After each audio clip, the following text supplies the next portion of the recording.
It was the first human evidence that something other than genes passed between generations. Something that could control genes directly, switch them on or off. But how exactly did these tags go about silencing a gene? This odd strain of agouti mice provides a visual clue. Despite the difference in color and size, they're twins, genetically identical. Both, therefore, have a particular gene called agouti, but in the yellow mouse, it's switched on all the time. And as a consequence, it inappropriately blocks a receptor in what's called the satiation center of the brain, which tells mice and us when we're full.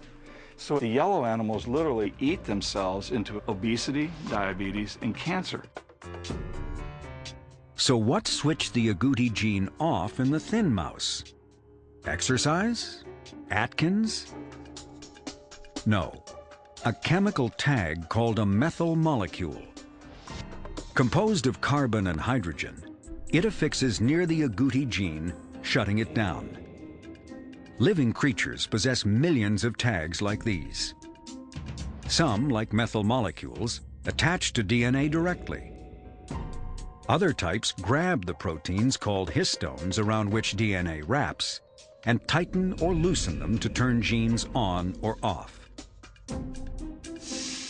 And in simple terms, this contact can be thought of as hugging the DNA. And if these proteins hug the DNA very tightly, then it is hidden from view for the cell, and a gene that is hidden cannot be utilized. These tags and others control gene expression through a vast network in the body called the epigenome. Epigenetics literally translates into just meaning above the genome. So if you would think, for example, of the genome as being like a computer, the hardware of a computer, the epigenome would be like the software that tells the computer when to work, and how much. Perhaps the best example of an epigenetic phenomenon, you're actually looking at it. You see, skin and eyes and teeth and hair and organs all have exactly the same DNA. You cannot genetically tell my skin from my eyes or my teeth, yet you couldn't really imagine that these are the same tissues. What distinguishes cells is not their genes, but how these genes are switched on or off by epigenetics. And as development unfolds, certain switches need to be thrown. And you can think of it as a light switch. Switch on the gene, the light is shining, the gene is active, makes a cell do a certain thing. Or the light switch is off, everything is dark, that gene is off. And as the cells divide, the memory of whether it is a liver cell or a brain cell, that's brought about by these switches, and the switches are incredibly stable. But occasionally, some epigenetic switches can be flipped. To turn off the overactive agouti gene, researchers gave pregnant mothers foods rich in vitamins like B12 or folic acid, from which they could make those methyl tags that silence genes. The change was small, the effect huge. Fat yellow mothers gave birth to thin brown pups, no longer prone to disease. This study, why it is so important, is it opened the black box up and told us that this early stage of development, in the womb basically, is linked to adult disease susceptibilities by literally tiny little changes in the epigenome. Agouti mice revealed the impact of an epigenetic change, one that occurred without altering a single chemical letter in the agouti gene. It was increasingly clear that genes needed instructions for what to do, when, and where.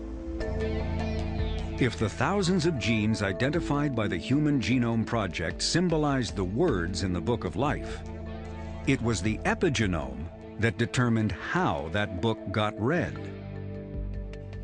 We thought that by understanding the genetic code, we would understand life, disease, and then we'd all go home and be fine. But in fact, the Human Genome Project was just the beginning. What it did was it opened us up to this new world, getting us to the point where we're understanding another level of biology, which for the first time is up to the challenge of the biological complexity of life. 1, 2, 3. If the epigenome controls the expression of our genes, Look at me and say cheese. could it solve the mystery of identical twins? These rare individuals are living illustrations of the boundary point between nature and nurture. For since their DNA is 100% the same, any difference should reveal the influence of the outside world. Sit up and smile. Most identical twins appear so similar, they seem the product of genes alone. Consider Javier and Carlos. Their every gesture seems the same.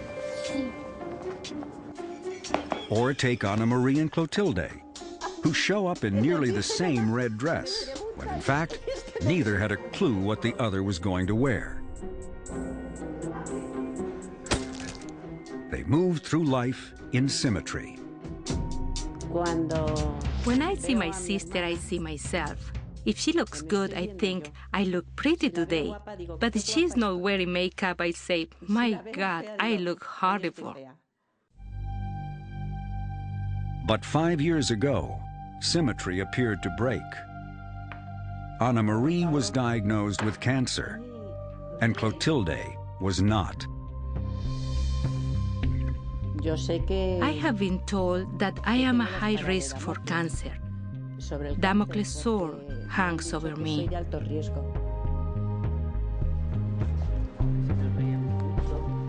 In fact, it's not unusual for one twin to get a dread disease, while the other does not. But how? How can two people so alike be so different?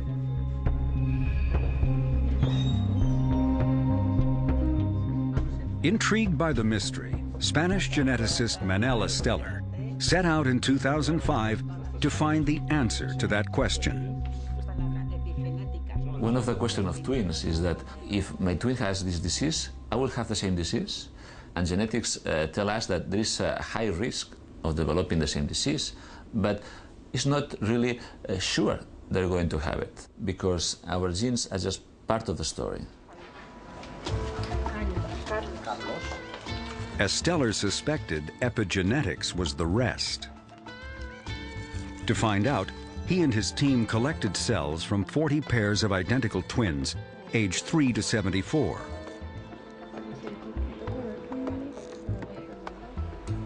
Then began the meticulous process of dissolving the cells, until all that was left were the wispy strands of DNA, the master molecule that contains our genes. Next, researchers amplified fragments of the DNA, revealing both the genes and their epigenetic tags. Those that had been turned off appear as dark pink marks on the gel. Now, notice what happens when these genes are cut out and overlapped. The epigenetic effects stand out, especially when you contrast the genes of two sets of twins who differ in age. Here on the left is the overlapped DNA of 6-year-old Javier and Carlos. The yellow indicates where their genes are functioning identically. On the right is the DNA of 66-year-old Anna Marie and Clotilde.